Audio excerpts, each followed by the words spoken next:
Welcome to Rising Tide Startups, where we chat with startup founders and solopreneurs just like you from all over the globe. During our chat today, picture yourself starting your own startup journey. If our guests can do it, you can too.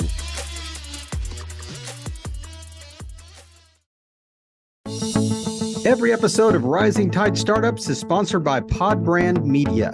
Let Podbrand create and host your company branded podcast. Learn more at podbrandmedia.com. This is the Rising Tide Startups. My name is Kevin Pruitt. It's my honor to host this podcast. And thank you again for a great guest joining us, Julia Hurley. Julia, thanks for joining us on Rising Tide. Oh, Kevin, it's such a pleasure. Thank you so much for the invitation. We were talking off camera just a minute ago, and she has just returned from, somebody's got to do it. Somebody's got to suffer.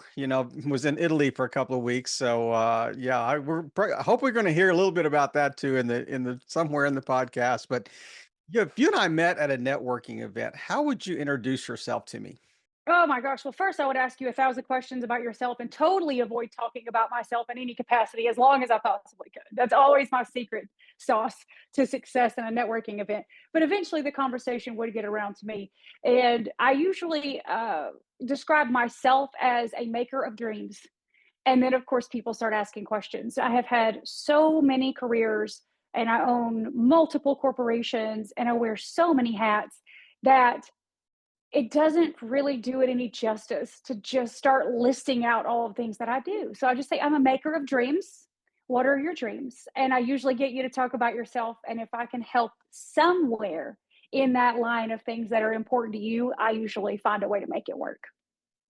Well, I mean, the first question that comes to mind is, I don't know that UT Knoxville has a degree that says maker of dreams. So I I'm curious how we get from, I got to get a job to I'm a dream maker. I'm a dream maker. So I would say you have to follow your dreams to be able to create dreams for other people. You have to. And I know that's really hard for the younger generation. They're all looking for that first opportunity. Unless you're pre-law, pre-med, or you have something extremely specialized. Most of us in the business field, and I was a business communications organizational management major at Maryville College, very close to University of Tennessee. There's really nothing after that unless you're going to get a master's or a doctorate degree. So you really have to determine for yourself what you want to do. A lot of sales positions, a lot of assistant positions, a lot of banking positions. I went through probably 30 possible, what could have turned into wonderful long-term careers that other people have made their lives. And I realized I did not have what it took to make a 9 to 5 work for me. I could not do what other people wanted me to do. I wanted to do what I wanted to do. And I had to find a career that made that possible for me. So I ended up in politics. So obviously, that's your first It's the choice, next right? step. That's Next right. step, obviously, you're 28 years old. You pick up a petition to run for a state seat. Sure, I can do this. And I did. And I did that for a decade. And now I'm on the other side of that. I write checks. I go to fundraisers. I take pictures. I no longer have to shake babies and kiss hands. I mean, shake hands and kiss babies. So we do the opposite now. But I did hold elected office for a decade. I learned a lot about how government systems work, about how corporations work, about how donations work.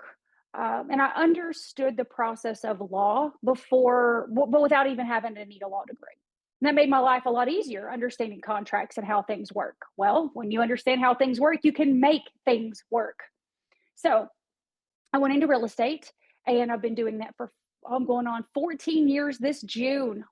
That's so long. So probably hitting my 14th year in real estate this June. And this will be my 4th year owning my own boutique real estate firm. So I went from selling for other people, creating coaching plans, and that's, hot drop for my coaching book. I went from creating coaching systems and creating business systems and models for other people to become extremely successful in their firms to saying, you know what, this is great. I love the opportunity. I'm going to build my own. And I started building that 4 years ago, kind of in the middle of COVID, but at the end of it, I really wanted the freedom to come and go as I pleased, to say what I wanted to say, to choose my clients. to write my own contracts. And again, it's I wanted to do what I wanted to do. And I've done that very well. We have 9 agents that work under us currently. We are very successful. We are in the top 100 in our market that covers 18 counties in Tennessee. That is a large piece of land. So we just continue to push forward.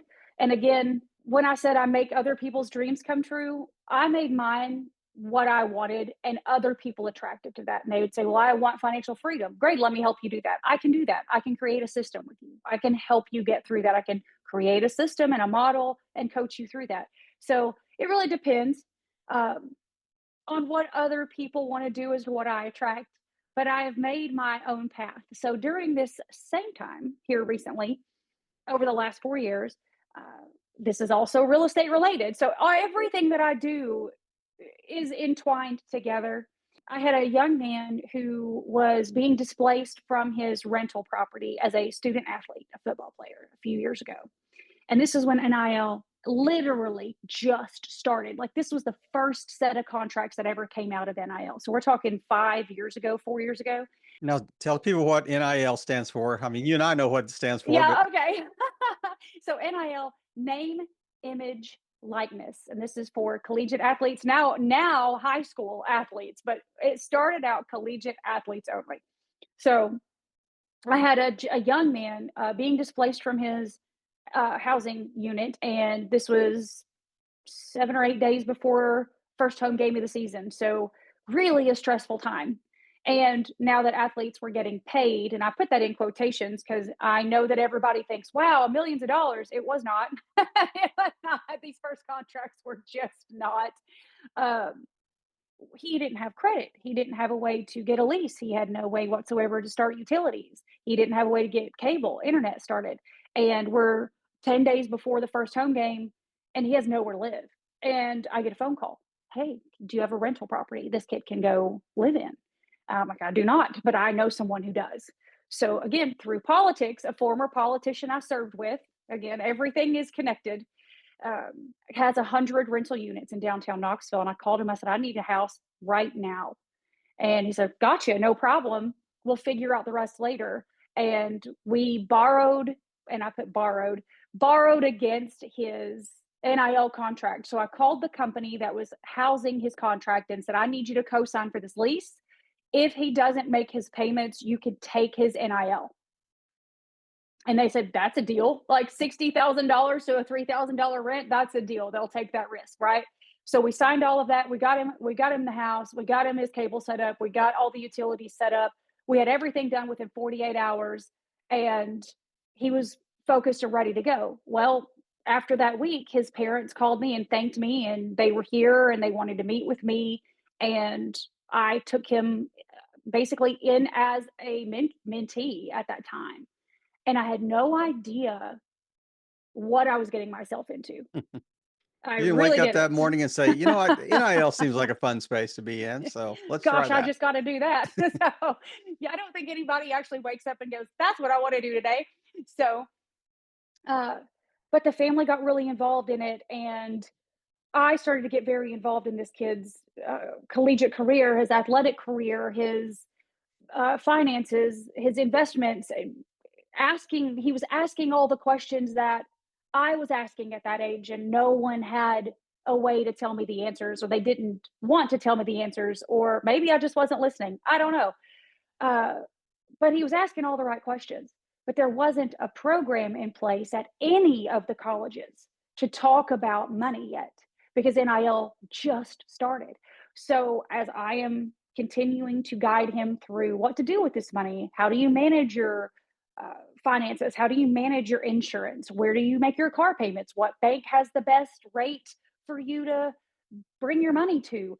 I used all my political and real estate connections and experience to then introduce him into the community to build those same relationships. And then he started telling all the kids in the locker room about it. And then they started telling their friends and their parents. And now it has turned into a full time career. For you or him.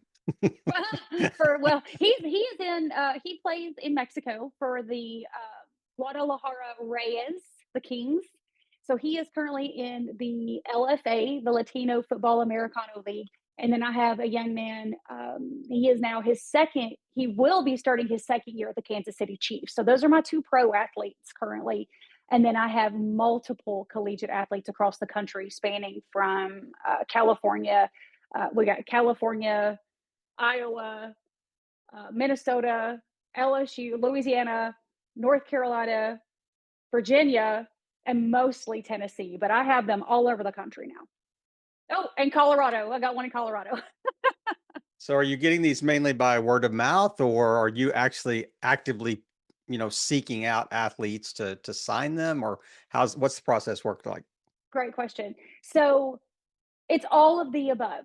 I sports sports are a very small community. These families have been doing this together since they were in grade school. The families where the highest recruited high schools are, they have known each other for 10, 15, 20 plus years. You would be very surprised. A lot of people would be very surprised to find that once you get to the NFL, those families already know each other. There is a very high likely they have talked and known each other before you walk in the door. They are very connected. It takes one problem for you to be the problem and you're out. And I have yet to be a problem. I have solved problems. I make dreams come true. It's like, what problem can I solve for you today? You just have to be honest. You have to be true to them and to yourself and do what's best for everybody involved all the time. And that's just a motto that I live by: high integrity. You have to have high integrity. So, um, word of mouth started of she'll protect you, she'll help you, she'll guide you. If she doesn't know the answer, she'll get you somebody that knows the answer. And now we've expanded my team. I've got attorneys on staff, I have CPAs on staff, I have financial advisors on staff. I work with other agents, NFL and NIL. I have lists of them, different personalities, where they're located, what their connections can do for kids. And I will pair kids with members of the team inside, and keep everything at an arm's length. So no one person needs control of everything. Yeah. So yeah, every person that I meet along the way, I stuff them in a book. It's like, where can you go? What part of this can you benefit this family or this kid or this team? And can we grow this relationship bigger and better every day? And then, of course, I sell real estate still.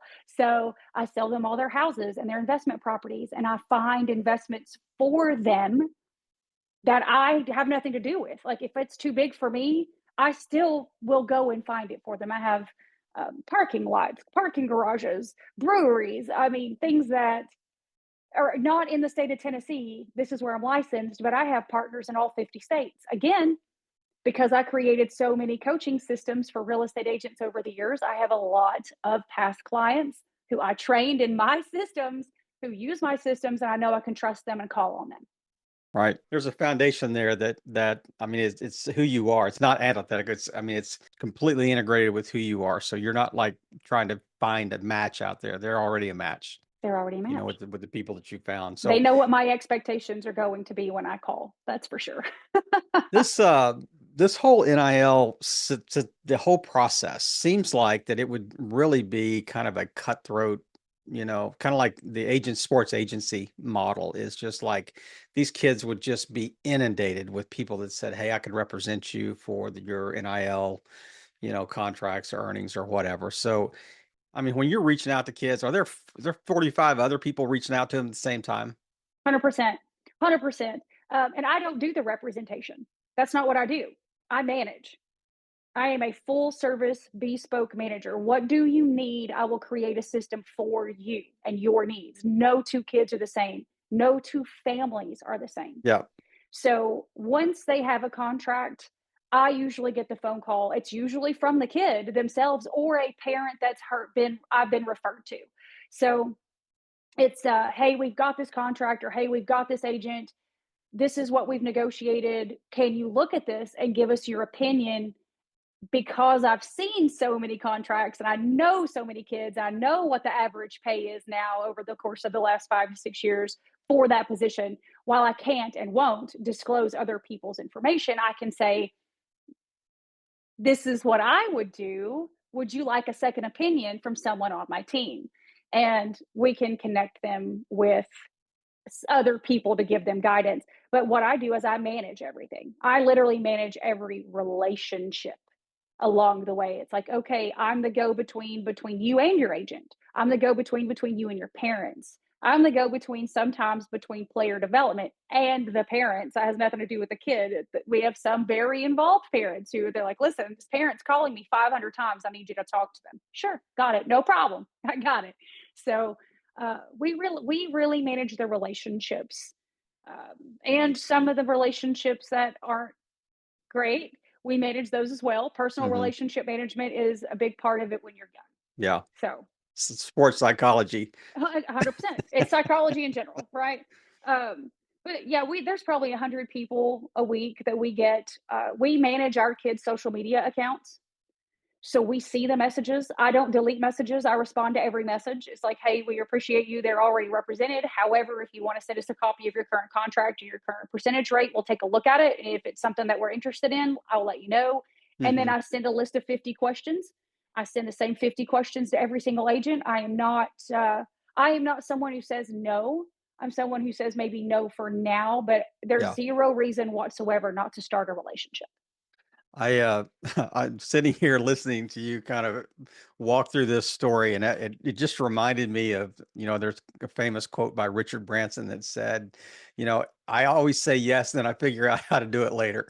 So Exactly. I'm thinking this is exactly who she is. She's like, Yeah. she has all these little mini jobs that she's got have just kind of morphed out of the fact that she just said yes. I'm crazy enough to try it.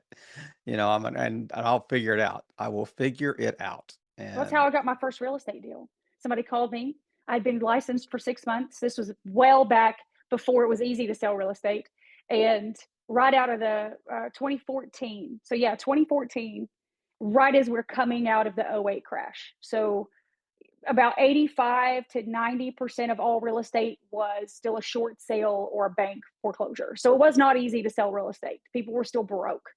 And I'd been licensed 6 months, hadn't sold one property, and I was like, I'm just going to go to all the trainings, which is what I did. I'm going to read every contract. I'll memorize the lines. Somebody will eventually buy something. And I got my first $1 million buyer on a commercial deal. Never sold a piece of commercial real estate. Didn't know anything about commercial real estate, commercial zoning, and I said I can do that. And within 24 hours, I made sure I knew how. So it's, it's gotta absolutely. figure it out.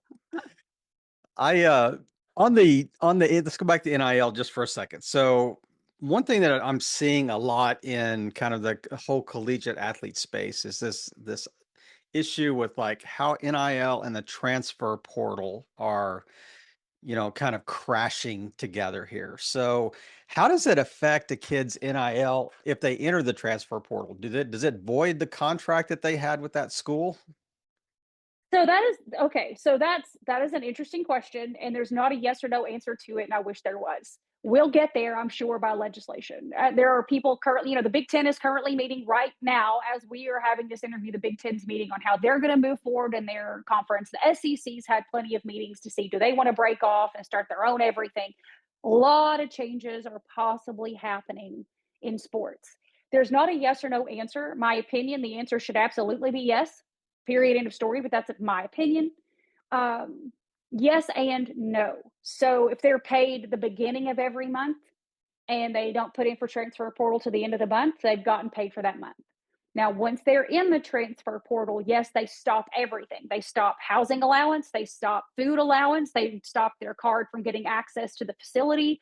I mean, if you're putting in for transfer portal, if you're an athlete or a parent watching this, I want you to hear what I'm saying. You need to really consider what agent is calling you and pushing your kid toward that transfer portal and why. Really look at the stats for that kid's position, how many get picked up out of the transfer portal, because the day they sign for that transfer portal, they are no longer getting food, they are no longer getting housing, they are no longer getting access. So, that's something that a lot of kids didn't realize. Um, but yeah, it depends on their pay structure. But short answer, yes. Long answer, maybe. Was so are these ever a brand to student deal, or is it always through the university? Great question. Every university operates completely differently. Again, there is no congruency. In my opinion, the only way to continue down this path for the long haul is to have a NFLPA style for college. So we'd have to have a CFLPA, which would make these kids W-2 employees, which can be a problem because it takes away some of the leeway of being a corporation and being able to bill your taxes a certain way. We all understand how that works. Tennessee's a non-income tax state, so we really prefer to keep it a 1099. But there's really no ifs, ands, or buts about it. At some point, we'll have to have a players association. Period. End of story. Since we don't, um, every school is different. So there's rev share, right? Revenue share. Revenue share comes from ticket sales and merchandise sales from the college itself, and that comes from the schools. Okay, so let's say, for example, you have a kid, we'll make it easy numbers. Say a kid gets a $500,000 a year contract, $300,000 of that comes from revs share. So the school has a set base and they know how much money they've sold all their tickets out, they've sold their merchandise from the year before, kind of like an NFL team knows what their next year's budget is going to be. They know exactly how much money they can spend per student athlete. So they know what they can offer. So there's that. That's money that can't be messed around with. That's a set amount, period, end of story. That's rev share. Now, you've got Adidas, Nike. Those are the two big ones. You have Under Armour really trying to make a play for it right now. They've come out with some really great designs for colleges. They can offer they can offer some contracts. Now, other ways to handle that. It doesn't come directly from them. It comes through a third party share, right? So it's not through the colleges, it's through another company. And then that gets sent to the colleges for approval to make sure that it meets the standard and ethics of representation from each school. So it is an extremely difficult process to get your brand approved through these third party deals. So if you're not massive, it's a good chance the answer is no, right? So the local muffler shop just loves the guy's last name. His name is Muffler or something. They're going to go, you know what? We'll pay you $10,000 a year just so we can use your name and in our billboards. Yeah. How's that So legislated? yeah, it's not legislated yet. Yet Overseen, maybe. it's yeah. So it depends. Every college has a different way of doing it. Again, I will say, in my experiences, we have 15 colleges now that we have kids at, so 15 different contract styles. The best one I've seen so far. I'm not going to say that it's the school. I don't want to give away anybody's information. But what I can say, the best way I've seen it done so far is that entity would contact the athlete or the athlete's representation. And they would say, I have $10,000 and I want Johnny Muffler to represent my muffler shop. And I have $10,000. And they would say, let me run it by the school because the school has a cap. So if you have more than X dollars you're trying to hire this kid for, the school has to approve it. The school Hmm. has to do a background check on you as a business and make sure the school wants their name associated with you. Now, if you're trying to use Oh, their wow. logo, Didn't think about you that. have to pay multiple six figures. Yeah. If it's under a certain amount, they can just say yes, no problem, but the kid cannot wear logoed items, mention our school, mention anything other than, hi, my name is Johnny Muffler and I play football. Yeah, but you got Arch Yeah, Manning at Texas, and you're going, Arch Manning could say, "Hi, I'm Arch Manning. I'm a quarterback." Everybody that sees that's going to know you're the quarterback of University of Texas. So correct. he could have signed that deal in high school, and Correct. Nike could have come to him and said, "We're going to give you $1 million a year to wear Nikes." Correct. But they And would still have to go through the school. wow, Yeah. but what about if it was done before he signed with Texas? So it's kind of the same as college to NFL. Like once you're out, you're out. Does that make sense? Yeah. So once you're out of high school and you've entered into a college agreement, that is null and void. Once you're in a college agreement, your last play, like let's say you go to the college football playoffs and you win the national championship, that day at midnight or whenever the game ends, hopefully Yeah. it's by midnight. You're done. That's it. You're done. No more Okay. your college. Now you're on to the next. You can legally sign your NFL representation that moment. Yeah. Okay. And then that All right. null and voids every contract previous to the next one. You know your stuff. Yeah, I've had to. It's what they say, you're a jack of all trades and a master of none. I don't think that's Yeah. true in your case. I think Yes. you're a master of all. I don't know what. Well, there is actually more to that saying, and I can't remember all of the saying after that, but it's actually a positive thing to know more than one thing. No But doubt about it. I am And 45 yes, years old. Let's all be, I mean, I know I look good, you guys. I know. However, I have spent a majority of my life learning about the things that I wanted to learn about, which makes it a passion project for me. I happen to just make money doing it. And I love selling real estate because the look on people's faces when they get their dream house or they're finally getting that office building they've worked so hard for. I sell that 100-unit apartment complex and they've literally hit their dream investment. That look, that feeling, you will never get it. You will never get it until you've done it. And I love giving that feeling to people. There are clients I've fired because they're not passionate about it. It's just a whatever, and they make your life difficult. I don't want to work with that. I want happy. I want peace. I want success. So that's what I work with. That's the athletes that I attract. That's the families of athletes that I attract. That's the agents I attract. I work with some of the best agents in the country because their passion drives me to be better at my job. mm, So I yeah, want to work with the people who care about what they do. And when you care about what you do, you read it, learn it, eat it, you want to be part of it. And so you don't just do 9 to 5. It's 5 to 10 p.m., 5 a.m., 10 p.m. And it's, oh, I just read this book on sports management. Oh, I just watched this, listen to this podcast. It's, you live it and you want to be in it. So mastering it isn't the hard part. It's not letting it overtake everything. You do have to take a break. yeah.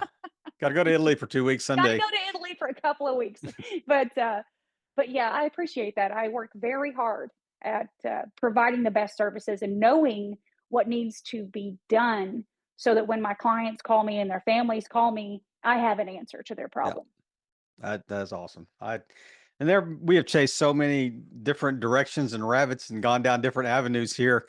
Wrap us up today and just say, okay, this is what I want listeners to take away from the fact that, I like going on podcast episodes. I like sharing my story, but I want to leave them with something. I want to leave them with, you can call it a call to action. You can call it a, hey, this is the golden nugget of, of truth that we're going to leave here. But just, just kind of speak to the audience. They're sitting in a cubicle somewhere. They're listening on the commute to work. And I hate their 9 to 5, and they're going, I'd like to do something else. I got to get it. How do I chase that dream, that you did? So Honey, you just do it.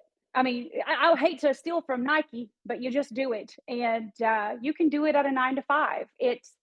You can do whatever you want to do. You really can. You really can. And there's a plan and there's a system and there's a model for it. Feel free to look me up, thejuliahurley.com. Inside of that website, you will literally see 5 other websites. Real estate, we got it. You want that website, click on it. You want sports management, we got it. You want to purchase one of our books that we've published, we've got it. You want coaching, we've got it. You need to see the potential in yourself. There's a system that we have and created for that, and we are here for you. Just do it.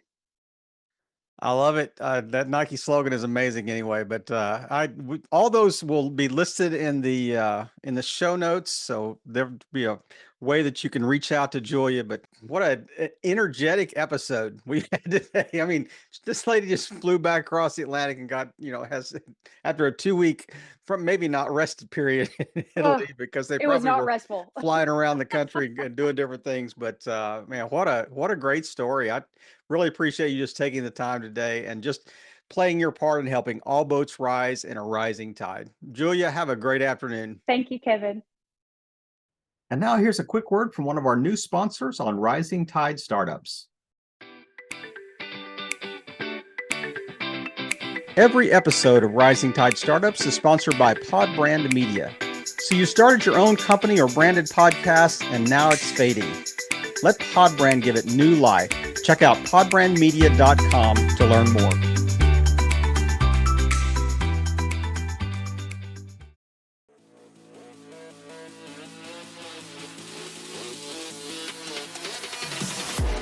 We hope you heard some great takeaways and are now ready to take action yourself.